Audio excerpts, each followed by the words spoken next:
जो इस परम धर्म का उपासक होता है उसका विश्वास बड़ा अटल होता है।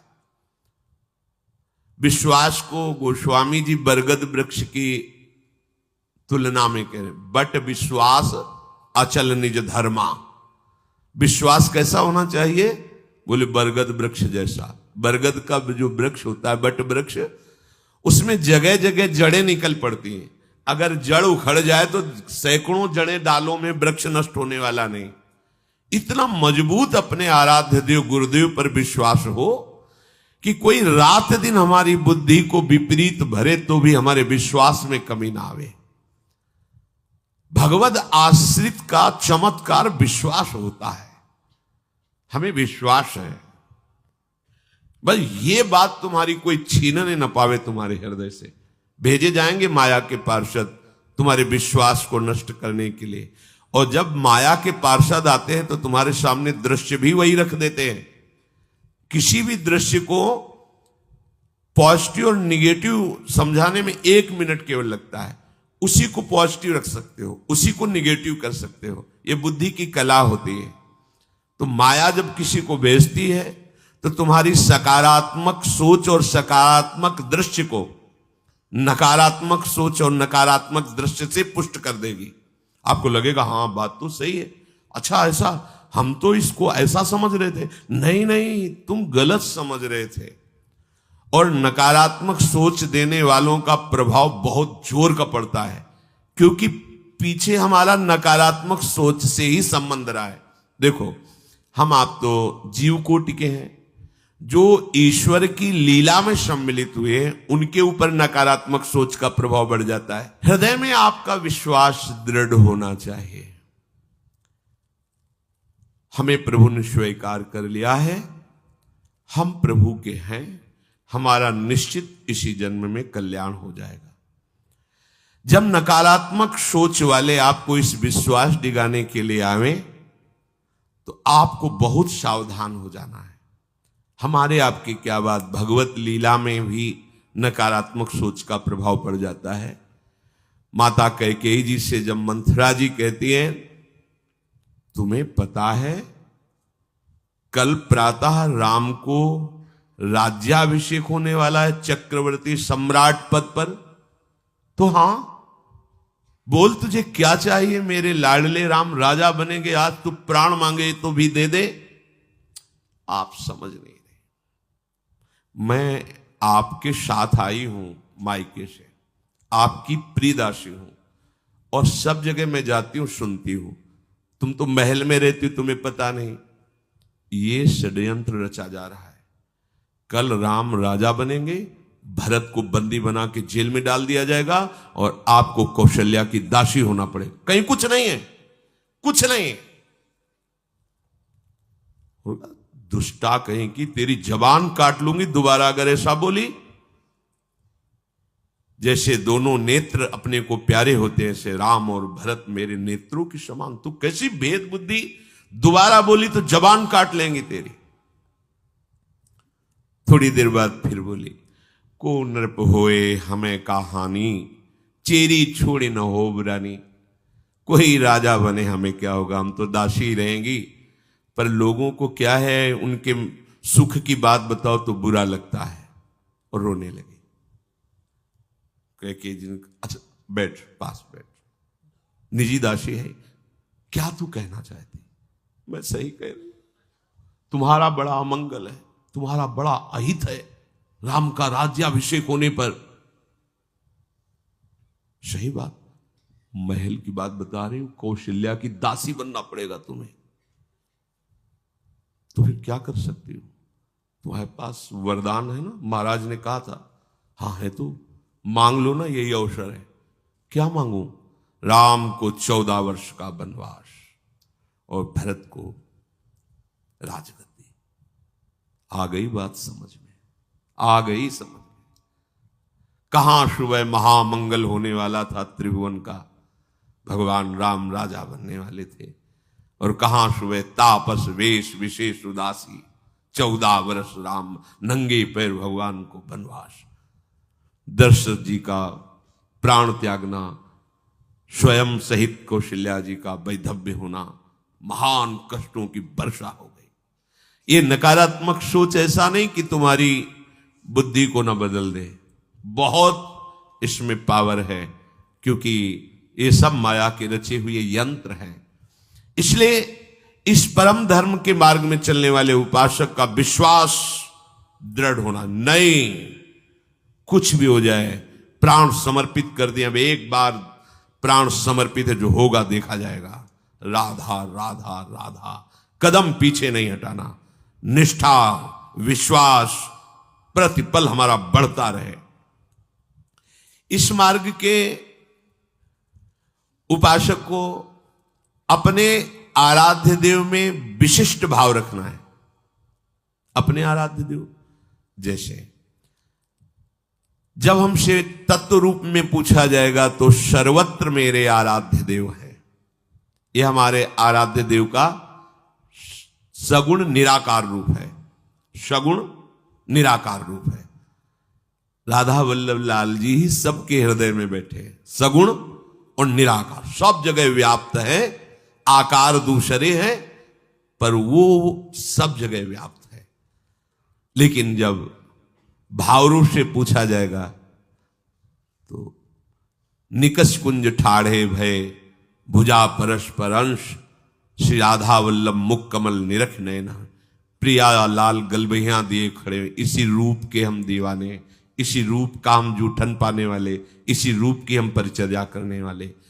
तो अव्यक्त रूप से मेरा प्रभु सर्वत्र विराजमान है, इसमें संशय नहीं। चाहे क्रूर हो, पापी हो, नीच हो, सबके हृदय में मेरा प्रभु विराजमान है।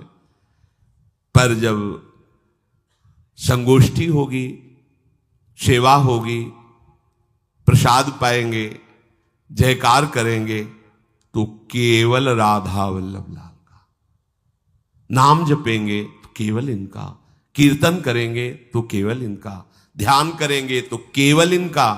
अन्य भगवान के रूप, भगवान के नाम, भगवान की बात मंगलमय है, पर मेरी आराधना का स्वरूप अनन्य, मेरे आराध्य रसना कटो जो तो अपने आराध्य देव में विशिष्ट भाव,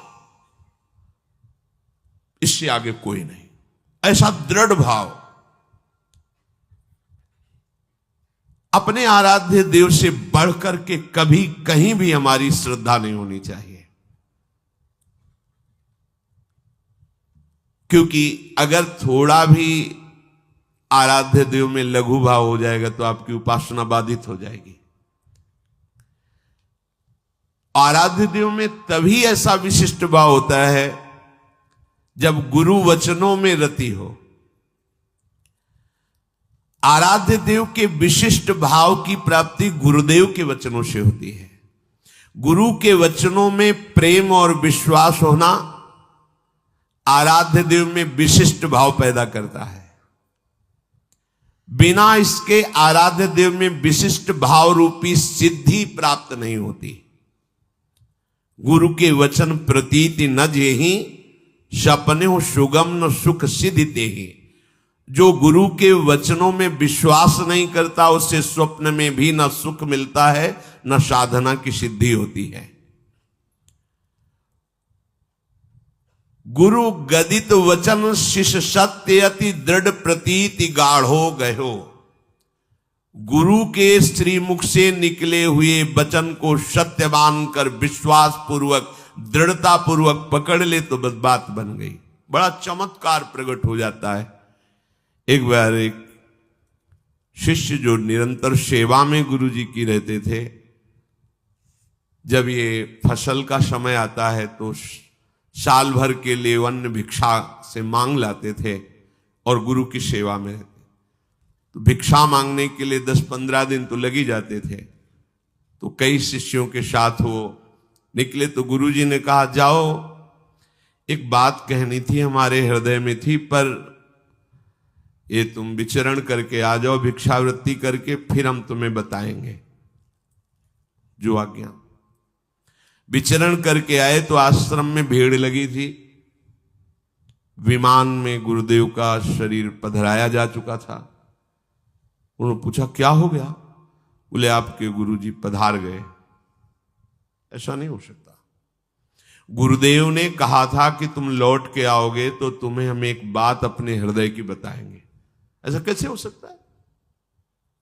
उनको तो पधार गए, विमान पे विराजमान गए, प्रणाम किया और कहा गुरुदेव आपने कहा था कि आप भिक्षा करके विचरण करके वापस आओगे तो एक बात बताएंगे। तो सरकार आ गए हैं, बात बताओ। चेतना जागृत हुई और विमान से उठकर बैठ गए और कहा बेटा हम यही कहना चाहते थे कि जैसी तुम्हारी अपार श्रद्धा और विश्वास हमारे ऊपर है ऐसे ही सब संतों पर करो। सब संतों की सेवा हमारा ही स्वरूप मानकर करो, सब संतों के सामने नमन हो, सब संतों पर विश्वास रखो, ये भगवान का स्वरूप है। तो कहा गुरुदेव इसके लिए प्रमाण के लिए आपको कुछ दिन रुकना पड़ेगा। अब हम 1 वर्ष आप जैसी ही संतों की सेवा करेंगे और फिर आप जब कह दोगे कि हाँ ठीक है, फिर आप जैसी इच्छा हो आपको, आप हमें अपने समीप रखो या आप प्रियालाल के समीप जाओ, आप परम स्वतंत्र हैं, पर 1 वर्ष आपको रुकना पड़ेगा इस उपदेश को प्रमाणित करने के लिए। 1 वर्ष और गुरु जी रुके, 1 वर्ष बाद फिर पधारे। ये चमत्कार निष्ठा में प्रकट होता है, गुरु वचन पर प्रतीति। यदि हमारे हृदय में थोड़ा भी गुरु वचनों पर संशय रहेगा तो हमारा भाव प्रभु तक नहीं पहुंच पाएगा। इसीलिए किसी की उपासना में दिव्यता नहीं झलक पाती, क्योंकि गुरु के वचनों में मनमानी वचन मिलाए जाते हैं। जैसा बोला वैसा, तो कहते हमारी सामर्थ्य नहीं तो गुरु अल्पज्ञ है क्या, अज्ञानी है क्या? वो ऐसा आदेश कर ही नहीं सकते जो आप नहीं कर सकते। और अगर वो आदेश कर दिए, आपकी निष्ठा है, तो आप में वो सामर्थ्य जागृत हो जाएगी। आप करके तो देखो, आप उस पर चल के तो देखो।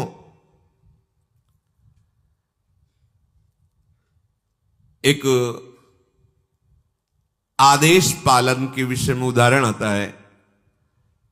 श्री समर्थ स्वामी रामदास जी महाराज अपनी मंडली के साथ एक जंगल में गए तो देखा कुआं भी है, छाया भी है, ठाकुर जी विराजमान किए, बैठ गए।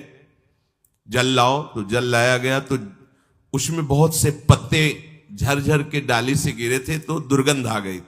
उनका इतना सुंदर जल जंगल में है, अगर ये दोष रहित हो जाए तो बहुत से प्राणियों के पीने योग्य हो जाएगा। अच्छा, 20 शिष्य थे। एक बड़ी सी डाल आ रही थी, दूर पेड़ था, डाल आ रही थी ऐसे, और वो ऊपर से पत्ते पुष्प आदि झड़झड़ के कुएं में गिर रहे थे। तो हमें वृक्ष को हानि नहीं पहुंचानी, केवल कुएं के ऊपर जो डाल आई उतनी काटनी है। तो कुल्हाड़ आदि साथ रहती थी, क्योंकि ठाकुर जी थे तो रसोई अमनिया करने के लिए जैसे लकड़ी मिली तो उसको अपने रसोई के हिसाब से अमनिया करते थे। तो बोले इसमें चढ़ जाओ और उतनी ही डाल काटो जितनी कुएं पे आ रही। तो उधर से अगर पेड़ की तरफ से काटेंगे तो बहुत लंबी डाल थी, और आदेश सरकार का केवल इतना ही था, उतना ही काटना। इसका मतलब जिधर पत्ते हैं उधर बैठकर उतना ही काटना है। तो वहां वकील महाराज जी जो काटेगा तो मर ही जाएगा, कुएं में जाएगा। बोले इससे हमें कोई मतलब नहीं। अंबादास जी नाम के एक संत शिष्य थे, तो उनका भगवान ये सेवा हमारे हृदय में उत्साह हो रहा है करने का। सब शिष्य बैठे हैं, वो उठे, पेड़ में चढ़े, डाल में धीरे धीरे ऐसे करके आए, इधर आए, कुएं के ऊपर वो जो डाल का स्वरूप था उधर पकड़ करके बैठे और काटे। जे ही काटे तो डाल से ही अंदर कुएं में गए। अब हाहाकार मच गया शिष्यों की, प्रभु वो तो डाल कटना था। ऐसे बड़े निरपेक्ष दिखाई दे लगा, ये क्या लीला है, तुम मर जाएंगे। अब वो जब डाल कुएं में गिरी तो प्राण बचने की संभावना नहीं, क्योंकि ऊपर से डाल, नीचे जल, जल में जाके तो डूबना ही होगा। सब शिष्य शांत बैठे रहे। थोड़ी देर में देखा कि श्री राम जय राम, जय जय राम, श्री राम जय, दिव्य तेज कुएं से प्रकट हुआ और भगवत पार्षद उनको ऊपर ला करके खड़ा कर दिया। डाल भी बाहर, पत्ते भी बाहर, पानी अमृत जैसा सुगंधित, और वो शिष्य दिव्य तेजों में। तो उनका बड़ी देर लगा दी ऊपर आने में। बोले प्रभु जब नीचे गया तो प्रभु के पार्षद ले गए साकेत धाम और सिया राम जी के चरणों का स्पर्श प्राप्त हुआ, प्रणाम किया, उन्होंने प्रसाद दिया और हमें फिर कहा जाओ अपने गुरु सेवा में लगो। तो प्रभु अब सब शिष्य हाथ मल रहे कि जिनके लिए हम बाबा जी बने वो तो समर्पण, बड़ी से बड़ी कठोर आज्ञा में भी बड़ा रहस्य छुपा हुआ है, बस कोई मान ले तो। सब तरस गए कि सिया राम जपते हैं, एक बार भी झांकी नहीं मिली, चरण छू के आ रहे, कहे गुरु आज्ञा में प्राण समर्पण।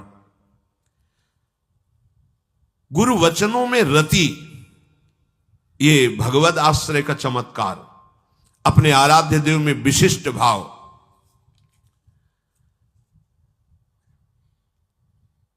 जिसने भगवान नाम को और भगवद आश्रय को स्वीकार कर लिया उसे कभी कहीं भी कोई डिगा नहीं, और उसके सामने छल कपट नहीं चल पाएगा।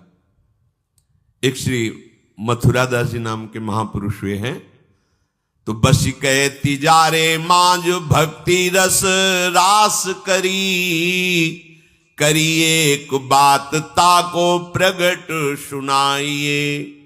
आयो बेशधारी को करे सालिग्राम सेवा, डोलत सिंहासन पे आन भीर छाइए।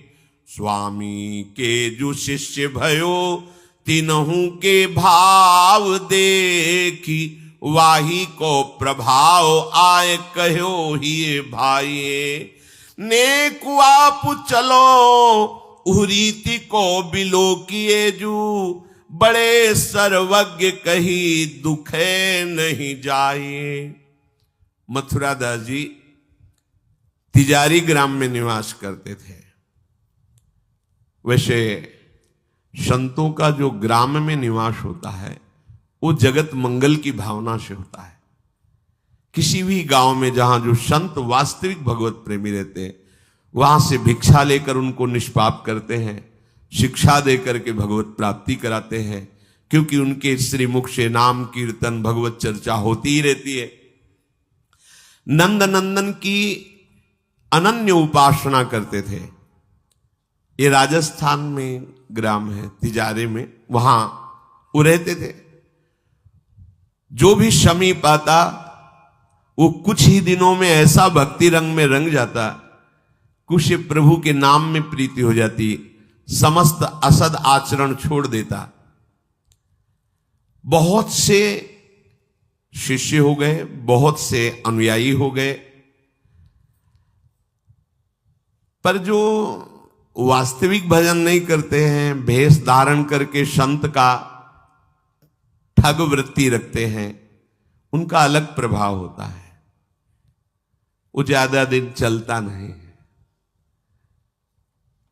हम कहते हैं नाम घोष से क्या नहीं हो जाएगा, नाटक करने की क्या जरूरत है।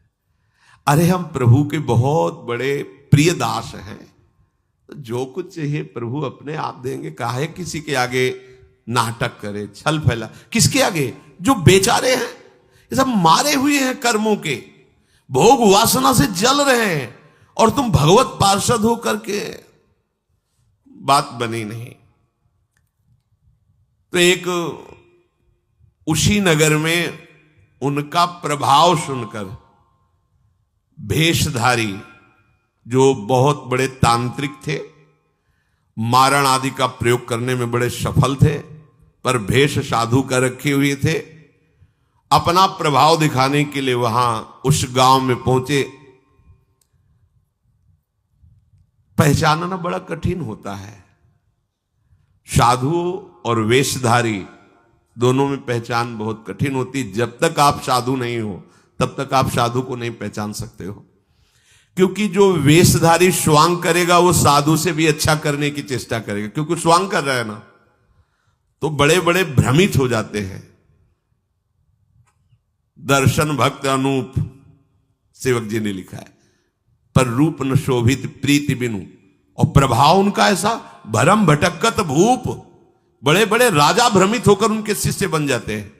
वेश का ऐसा प्रभाव है। इसीलिए भगवत रसिक जी ने एक पद में लिखा है, भेषधारी हरि के उर शालें। जो वेश केवल बनाया है रुपया पैसा के लिए, भोगों के लिए, हमें तो लगता है नहीं बनाना चाहिए, और काम कर लेना चाहिए, क्योंकि इसमें शुद्ध संतों को गालियां पड़ती हैं, शुद्ध भगवत मार्ग के पथिकों का अपराध बनता है, जिससे तुम कुल परंपरागत नष्ट हो जाओगे। जो वेश धारण करके संतों को गालियां दिलाते, कुल परंपरागत नष्ट हो जाएंगे। क्योंकि जैसे आपकी श्रद्धा है किसी संत वेश पर, और आपकी श्रद्धा टूटी, गलत आचरण हुआ, तो आप ही कहोगे सब ऐसे संत होते हैं, ऐसी गालियां दोगे, ऐसा अपराध करोगे, उसका मूल कारण वो बना वेशधारी, इसलिए उसका सर्वनाश होगा। तुम्हारा तो पतन हो ही गया, उसका सर्वनाश हो जाएगा। भगवत ऋषि जी ने जहां भगवत महिमा, संतों की महिमा लिखी है, वहां एक दो पद ये भी लिखे हैं कि वेशधारी हरि के उर शालें। वेश जो केवल कपट वेश बनाए हैं, वो भगवान के हृदय में बड़ा दुख पैदा करते हैं, क्योंकि दासत्व तो भगवान का ही लिए है ना। बोले ये लोग दंभी, लोभी, कपटी, नट से शिष्णोदर को पाले। शिष्ण कहते हैं जनेन्द्री को, उदर कहते हैं रसेंद्री को। उदर का संबंध रसेंद्री से, मतलब रसेंद्री के स्वाद से पेट भरते हैं, और जनेन्द्री भोग के लिए लालायित रहते हैं, पर ये भेष धरे होते हैं भगवान के दासत्व का, साधुता का। बोले गुरु बने घर घर में डोले, नाम धनी का बेचे, परमारथ सपने नहीं जाने, पैसा नहीं को खींचे। कंठी जेबे में रहती है, घर घर में जाकर के कंठी बांधना, रुपए लेना, फसाओ फसाना। परमार्थ खुद नहीं पता, स्वप्न में नहीं जानते कि परमार्थ किसे कहते हैं, परमार्थ का ककारा नहीं आता, और लाखों कंठिया बांध के अगर एक एक देगा तो 1 लाख तो हो ही गए ना, बढ़िया है। हमने तो आज तक ऐसे साधु कभी एक नहीं देखे जो साधु रहे हैं, वैसे खुद और दे ऐसे देखा है, ऐसे करते नहीं। पैसे देने वाले का आदर कभी साधु के यहां नहीं होता। अगर आदर हो रहा है तो साधुता में कच्चाई है। धनी, अभिमानी, पदाधिकारी, पैसों वालों का आदर साधु के यहां नहीं होता। अगर होता है तो कच्चाई है, सच्चाई नहीं है। सच्चाई होगी तो जान रहा है कि जिसके द्वारा भेजा गया है हम उसको देख रहे हैं। तेरे को क्या दे, तेरे को लग रहा है तो हमने एक बार कसम खवाई थी, 3 बार कहा था तुम्हें तुम्हारे आराध्य देव की कसम है, अगर ऐसा लगता हो कि यहां तुमसे पोषण होता कभी मत देना, क्योंकि हमें पता है हमारा भरण पोषण हमारे गुरु से होता है, आचार्य से होता है, इष्ट से होता है। जिसने सृष्टि बनाई वो तुमसे सहयोग नहीं लिया है, अकेले बना लिए। तो हमारा भरण पोषण करने के लिए तुम्हारे जैसे को निमित्त बनाने की जरूरत नहीं है। वो तो तुम्हारे सौभाग्य उदय करने इसलिए निमित्त बना दिया। नहीं, वो ऐसे भी जो स्वर्ण का पहाड़ है 4 लाख योजन का, कितने सुनार लगे उसको बनाने में है? अरे वो एक क्षण में सब कर तुम अन्यथा कर तुम। इसके लिए खोए रतन फिरत जे, घर घर कौन काज ऐसे जिए, हरिवंश चंद्र महाराज कह रहे हैं। इसके लिए भटकना पड़े कि कोई मुझे धन दे दे, कोई मेरा चेला बन जाए तो मुझे भोग सामग्री समर्पित करे, तो इसका मतलब अभी परमार्थ का पता नहीं है। और कबहू को वक्ता होए बनी बैठे, कथा भागवत गावे, अर्थ अनर कछु ले भाषे, पैसल ही को धावे। श्लोक क्या कह रहा है, उसका भावार्थ क्या है, उसका रहस्यार्थ क्या है, अनुभव कुछ नहीं है। बस कबहू कवे हरि मंदिर में सेवाएं करे निरंतर बासा, भाव भगत को भेद न जाने, पैसन ही की आशा। नाचे गावे चित्र बनावे, कहे काव्य चटकीली, साच बिना हरि हाथ ना आवे, रहनी है सब ढीली। बिन विवेक वैराग भक्ति बिन सत्य नये को मानो, भगवत विमुख कपट चतुराई सो पाखंड जानो। वेशधारी हरि के उसको सहन नहीं हुआ। मथुरा दास जी की भक्ति का प्रभाव, हजारों लोग अनुयायी, हजारों लोग शिष्य बन गए। तो अब वो तांत्रिक था, तंत्र मंत्र का उसे बहुत ज्ञान था। श्री मथुरा दास जी जिस नगर में रहते थे वहां वो जाकर अपना नाटक शुरू किया। उसने सब जगह प्रचार प्रसार किया। मैं गंडकी नदी में 12 वर्ष तक खड़े होकर के तपस्या करके आया हूं, केवल दूध का आहार करता था। उसके प्रभाव से शालिग्राम भगवान हमारे बस में हो गए। और आप सबको मैं दिखा सकता हूं कि शालिग्राम मेरे वश में है। देख लीजिए, सिंहासन लाता, बाहर रखता, हजारों की भीड़, ऐसे ऐसे करता तो वो ऐसे शालिग्राम उठते और नाचते हुए ऐसे ऐसे ऐसे फिर रख जाते, फिर ऐसे ऐसे ऐसे ऐसे। अब तो सबको आश्चर्य हो रहा, जैसे चुटकी बजा रहा है वैसे शालिग्राम की बटिया ऐसे ऐसे ऐसे। लोग, भीड़ कटने लगी, क्योंकि अब जैसे राधा राधा कहो, कोई जंतुर नहीं है, कोई भस्म नहीं है, कोई वादा नहीं है, तो फिर वहां तो दिखाई दे रहा ना ऐसे। देखो ये सब तो लगता है ना कि हाँ। अब हमसे पूछो कि हमारे मन में क्या चल रहा है, हमें नहीं पता है। हमें ये देखना कि हमारे प्रियाजू के मन में क्या चल रहा है। मन मन की रुचि जानिने, मुझे अपनी लाडली की मन की जान के उनकी परिचर्या में रहना है कि तुम्हारे मन की जान के तुम्हारी परिचर्या में रहना है। हाँ, तुम यदि मन से ऊपर उठना चाहते तो हमारी बात मान लो, मन को अधीन करके, और मन के अधीश्वर भगवान में तुम्हारा प्रेम हो जाए, तुम्हारा जीवन कृतार्थ हो जाए। अब वहां नाम नंद नंदन का भजन पद्धति, तो जो कमजोर लोग थे उन्होंने कहा कि आज तक कोई चमत्कार तो दिखाया नहीं मथुरा दास जी ने। देखो ये है संत, 12 वर्ष से दूध पी के गंडकी नदी, 12 मिनट भी नहीं खड़ा होगा कभी। अब भेंट जो जितनी चढ़ाएगा उतने उसके दुख नष्ट होंगे। अरे भैया वहां तो रुपया सब समेटता, फिर दूसरे मोहल्ले में, पूरे गांव में अब तो जय जयकार, शालिग्राम भगवान को नचा। कोई सेवा की सामग्री लेने गए थे मथुरा दास जी की श्रीअंग सेवा में जो रहते थे संत जन, उन्होंने देखा, वो आए, बोले महाराज एक बड़ा चमत्कारी महात्मा आया, वो कह रहा 12 वर्ष से हम दूध पीकर गंडकी नदी में, वो वैसे ऐसे करता तो साल। तो बोले भैया भक्त तो हो ही नहीं सकता, भक्त भला भगवान को अपना प्रदर्शन क्यों बनाएगा और उसके बदले में भेंट लेकर के, ये तो नाटक है भैया। वो देखे भी नहीं थे, बोले ये तो नाटक है, कोई संत ऐसा नहीं कर सकता, कोई भक्त ऐसा, कोई संप्रदायाचार्य से दीक्षित वैष्णव मार्ग में चलने वाला, ये तो अपराध है। तो उनका महाराज जी तो हजारों लोग वहां प्रभावित हो रहे, अच्छा है भगवान उस रूप में। बोले नहीं महाराज, फिर सत्य मार्ग के प्रकाशित करने के लिए आप यहां विराजमान, अगर उसका कपट पाखंड चला तो हजारों लोग धोखे में हो जाएंगे, चलो आप एक बार उसके सामने। तो उनका कि यदि हम उसके सामने गए तो उसका सब ये दुकान बंद हो जाएगा। बोले महाराज जी आप जरूर चलो, क्योंकि आपके चलने से यदि लोगों की श्रद्धा भगवान में वास्तविक लगे तो आप भी तो यही चाहने के लिए यहां गांव में वास कर रहे हो। उनको बड़ा दुख हुआ कि एक तो उसको दुख होगा, उसका नाटक बंद होगा, दूसरा कि वो जान क्यों नहीं रहा है जिन भगवान को तुम नचा रहे हो, अगर वास्तविक उनके तुम सेवक बन जाओ तो तुम्हें सब कुछ प्राप्त हो जाएगा। शालिग्राम भगवान श्री हरि ही है, कोई और नहीं है। पर बहुत जब उन्होंने कहा तो कहा चलो अच्छा, तो पाए परि गए लेके जाए ढिग ठाढ़े भये, चाहत फिरायो पे न फिरे सोच पर्यो है, जान गयो आप कछु याही को प्रताप ये पे, मारो करि जाप यो विचार मन धर्यो है, मुठी ले चलाई भक्ति तेज आगे आई नाही, वाही लपटाई भयो ऐसो मानो मर्यो है, हुए करि दयाल जा जीवायो समझायो, प्रीति पंथ दर्शायो ही भायो शिष्य कर्यो है। सभी शिष्यों ने चरण पकड़ करके मथुरा दास जी को मनाया कि आप वहां चले। तो आप गए, सादेवस्त्र एकदम सहज स्वरूप साधु का, जाके भीड़ भी इनके साथ है कि भाई मथुरा, उनका भी प्रभाव था तो बहुत सी भीड़ साथ गई। जाकर के गांव वालों ने कहा कि भैया वो आप जो स्वामी जी दिखाते थे शालिग्राम भगवान का चमत्कार वो दिखाइए, हमारे गुरुजी आए हुए हैं।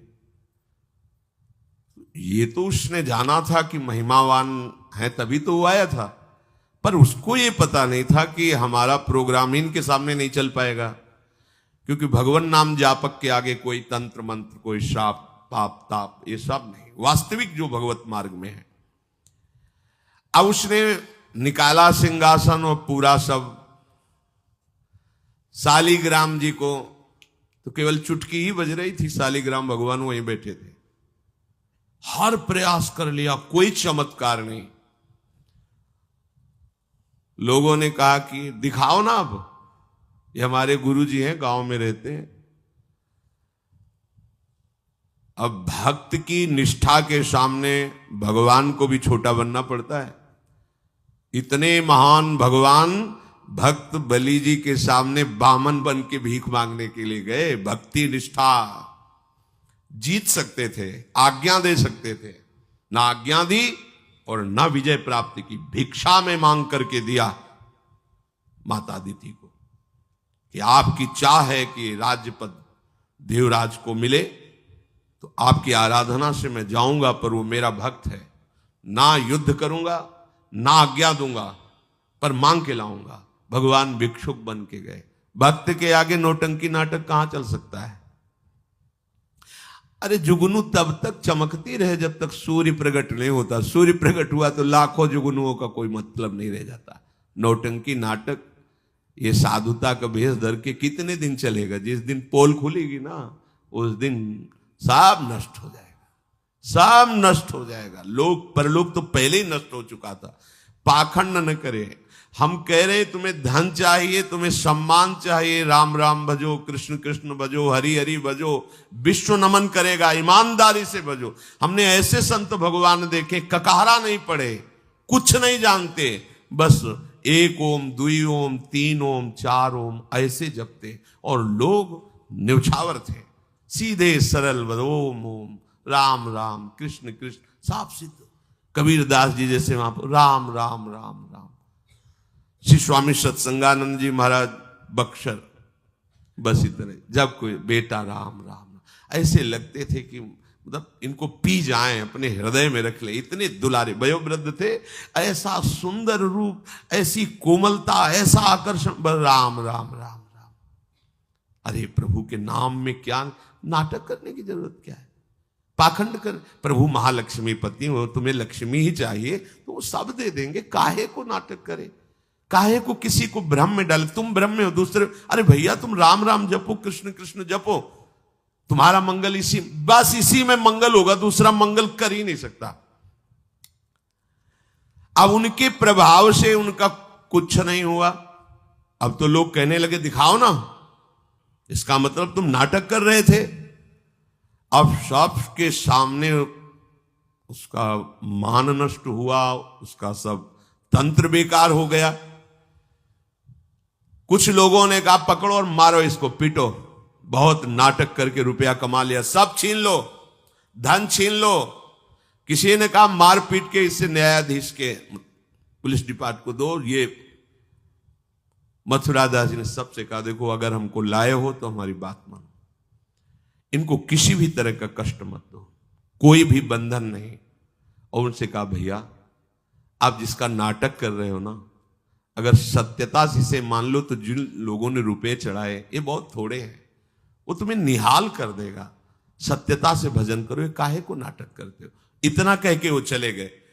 पर उसको समझ में नहीं आया। उसने कहा अच्छा तुम अपनी दिखा दी, अब मेरी देखना। सबके बीच में कहा तुमने अपनी दिखा दी, अब मेरी। मूर्ख को समझ में नहीं आता। उसने कहा ठीक है तुमने दिखा दिया, अब कल सुबह तक तुम देखना कि मैं तुम्हारा क्या करता हूं। क्योंकि उसे मारण का प्रयोग आता था। अब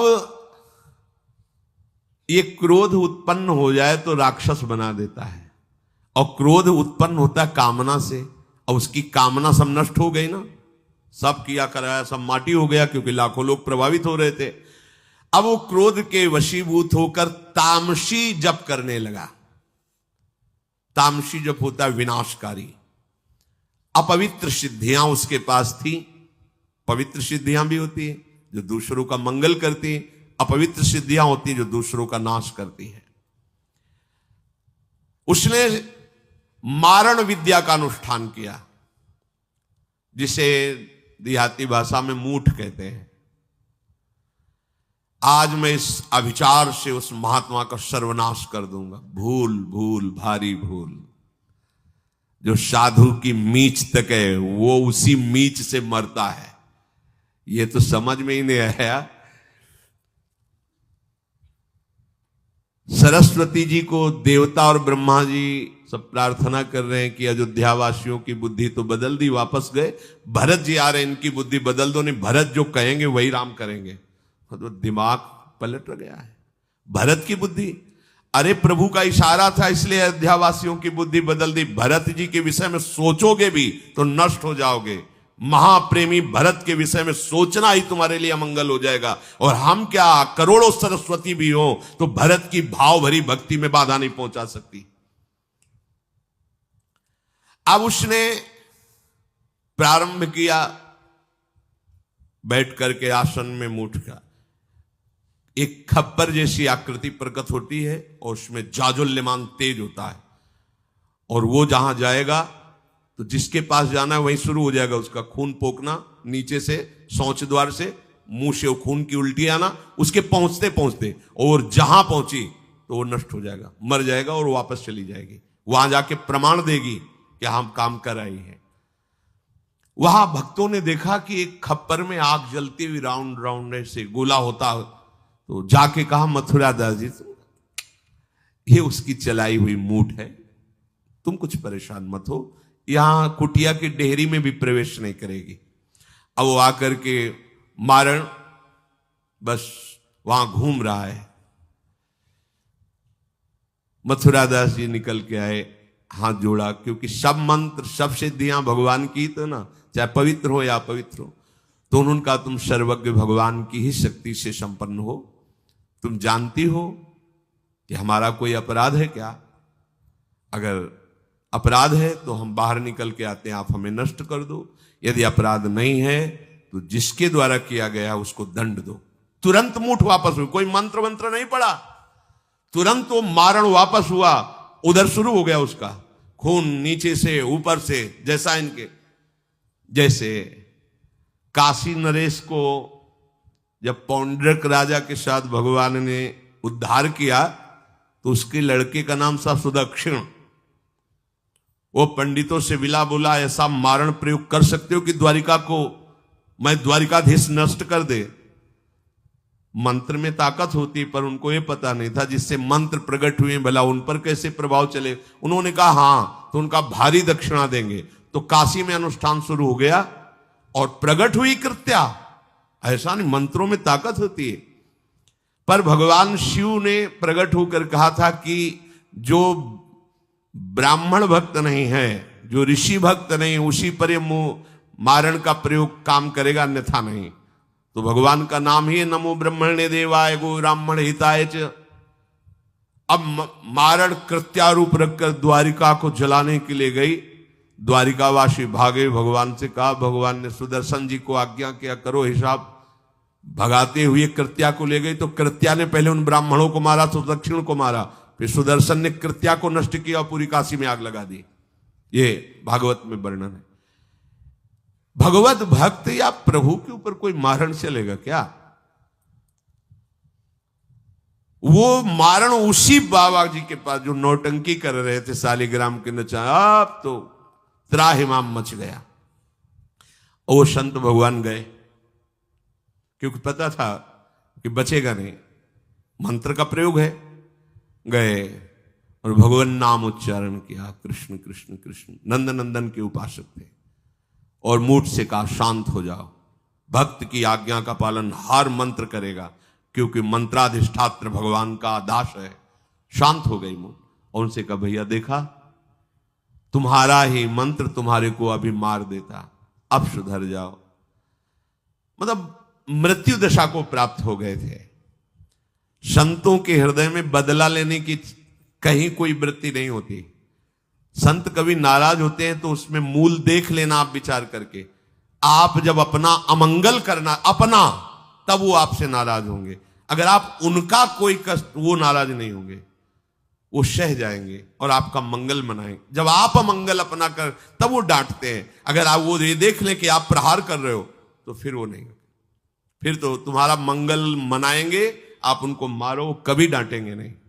बड़ा कोमल चित्त संतों का होता है। संतों के हृदय को केवल संत ही जान सकते हैं। अगर एक संत भगवान जा रहे थे गंगा के किनारे, तो किसी के कपड़ा फैले थे, धोबी ने दो को फैलाया था, वो तो अपने मस्ती में थे, पैर पड़ा तो वही डंडा लेके दौड़ा जो जिससे कपड़ा छाटता था। भगवान ने तुरंत सुदर्शन चक्र का स्मरण किया, फिर चक्र से कहा अंतर्ध्यान हो जाओ। तो रुक्मिणी जी ने पूछा, प्रभु ये लीला तो किसी भक्त की रक्षा के लिए होती, फिर आपने क्यों